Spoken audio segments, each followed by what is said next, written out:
Baik, sekarang kita akan bahas beberapa soal tentang medan magnet yang diakibatkan oleh penghantar lurus. Ya, soal yang pertama ada dua buah kawat yang sejajar. Nah, di sini digambarkan bahwa kawat-kawat ini pada arah tegak lurus bidang gambar ini. Jadi yang pertama arah arusnya adalah masuk bidang, digambarkan dengan tanda silang dengan besar 4 ampere. Lalu arus yang kedua adalah pada arah keluar dari bidang, digambarkan dengan tanda titik dengan besar 4 ampere juga. Nah, kedua kawat ini berada pada jarak satu sama lain 10 cm. Lalu kita diminta mencari medan magnet di titik P, di mana jarak titik P ke kedua kawat tadi juga misalkan 10 cm. Baik. Nah, jadi cara atau langkah pertama yang akan kita pikirkan adalah memikirkan terlebih dahulu arah dari medan magnet yang diakibatkan oleh kawat-kawat tadi I1 dan I2. Jadi yang pertama oleh karena I1, kalau kita bayangkan di sini ada suatu lingkaran, lingkaran, maka medan magnet dari I1 akan berada pada arah ke bawah sini, miring. Jadi ini kita harus pastikan bahwa arahnya tegak lurus dengan jari-jarinya. Lalu yang kedua, medan magnet dari akibat kawat I2. Jadi kalau ibu jari kita sekarang pada arah keluar atau menuju ke kita, maka medan magnetnya sesuai dengan putaran tangan kanan adalah pada arah sana. Dan medan magnet ini harus tegak lurus dengan jari-jari ini. Jadi sekali lagi ada dua medan magnet. Akibat kawat I1 arahnya kemari, akibat kawat I2 arahnya kemari. Nah baik, sekarang kalau kita sudah memikirkan bagaimana arah-arah medan magnet tersebut dengan benar, yang kedua adalah kita cari nilainya. Jadi medan magnet yang pertama adalah suatu konstanta, yakni 2 kali 10 pangkat minus 7 dikalikan besar arusnya 4 ampere, lalu dibagi dengan jaraknya, yakni 10 cm atau dalam hal ini 0,1 meter. Nah, medan magnet yang kedua besarnya 2 kali 10 pangkat min 7 kali kuat arusnya juga sama, 4 dibagi 0,1 meter. Nah, ini satuannya tentu adalah Tesla. Nah, kemudian setelah kita menghitung besar medan magnet tersebut, maka untuk mencari totalnya kita harus memikirkannya secara vektor. Jadi kita akan melihatnya secara resultan. Nah, ada tadi medan magnet pertama pada arah sini dan medan magnet kedua pada arah sana. Jadi nilai medan magnet totalnya kalau kita gunakan aturan jajaran Genjang dapat kita hitung, yakni sebesar akar medan magnet 1 kuadrat ditambah medan magnet 2 kuadrat ditambah 2 kali medan magnet 1, medan magnet 2 dikali kosinus sudut antara kedua medan magnet tersebut. Nah, ini yang kita akan pikirkan sudutnya. Sekarang, kalau misalkan tadi mereka ada dalam suatu segitiga sama sisi, maka sudut di sini 60 derajat. Lalu ini tadi ada sudut tegak lurus, maka sudut sisanya di sini adalah 30 derajat.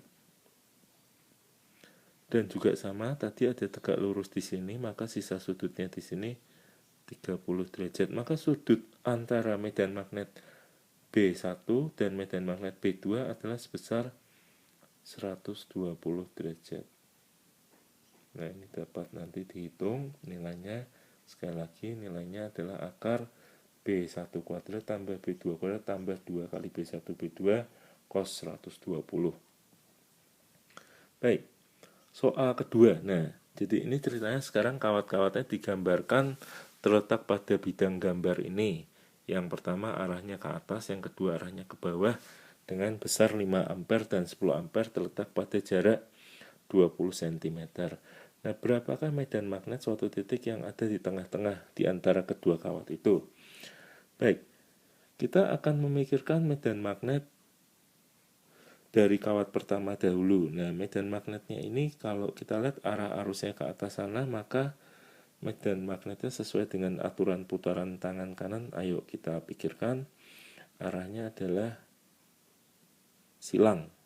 Jadi sekali lagi, tanda silang dan titik itu adalah tanda yang umum untuk menunjukkan arah masuk atau keluar bidang gambar. Jadi ini bisa digunakan untuk arah arus maupun juga untuk arah medan magnet. Nah, lalu yang kedua adalah medan magnet dari arus I2. Di sini arah arusnya ke bawah, jadi kalau jempol kita ke bawah, maka putaran jari tangan kita ternyata juga sama masuk. Nah, ini kita sebut B2. Jadi sekali lagi, arah-arah medan magnetnya demikian. Kita pastikan dahulu sudah benar. Baik, jadi selanjutnya kita akan hitung besarnya. Medan magnet B1, 2 kali 10 pangkat min 7 kali 5 ampere dibagi jaraknya 0,1 meter dalam satuan Tesla. Medan magnet B2, 2 kali 10 pangkat min 7 dikali 10 ampere dibagi 0,1 meter dan satuannya Tesla. Nah, karena kedua medan magnet ini arahnya sama, maka sekarang kita untuk mencari medan magnet totalnya tinggal kita jumlahkan saja keduanya tadi karena arahnya sama. Baik, kita akan lihat satu lagi. Nah, ini sekarang begini, ini ada dua kawat namun mereka terletak pada bidang yang berbeda. Jadi di sini ada dua bidang sebut saja A dan B yang saling tegak lurus. Jadi bayangkan seperti ada suatu bangun ruang di sini balok dengan sisi-sisi yang tegak lurus. Nah, kawat yang pertama terletak pada bidang A. Jadi ini bidang yang sejajar dengan bidang gambar kita. Jadi kawat ini sebesar 4 ampere. Lalu kawat yang kedua pada bidang B yang tegak lurus dengan bidang A tadi dengan nilai 6 ampere. Nah, kita diminta mencari medan magnet di titik P. Baik. Yang pertama kita akan pikirkan dahulu medan magnet dari kawat I1.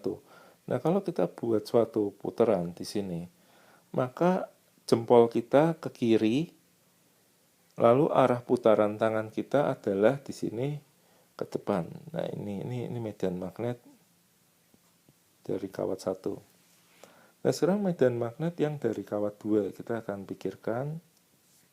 Jadi kalau misalkan sekarang arah arusnya ke belakang sana, jempol kita, maka arah medan magnet di titik P itu akibat kawat 2 adalah ke atas. Nah, jadi ini adalah medan magnet besarnya arahnya masing-masing. Yang pertama ke depan, yang medan magnet kedua ke atas. Nah, kalau sudah kita tinggal cari nilainya, yakni 2 kali 10 pangkat min 7 dikali besar arus I1 4 ampere dibagi jaraknya 0,04 satuannya Tesla. Lalu medan magnet B2 2 kali 10 pangkat min 7 dikali 6 ampere dibagi 0,08 dalam satuan Tesla. Nah, karena kedua medan magnet ini B1 dan B2 berarah saling tegak lurus, maka nilai total dari medan magnet ini dapat kita hitung dengan menggunakan rumus Pythagoras biasa. Jadi B1 kuadrat tambah B2 kuadrat ditarik akar. Nah, sekali lagi nilai medan magnet yang sebesar 2 kali 10 pangkat min 7 dikali arus dibagi jarak, ini adalah suatu nilai medan magnet yang kita banyak jumpai di mana kawatnya dianggap kawat yang panjang sekali dan medan magnetnya berjarak pada suatu titik yang boleh dibilang cukup dekat dengan kawat. Jadi jaraknya itu dibandingkan dengan panjang kawat tersebut sangat kecil sekali.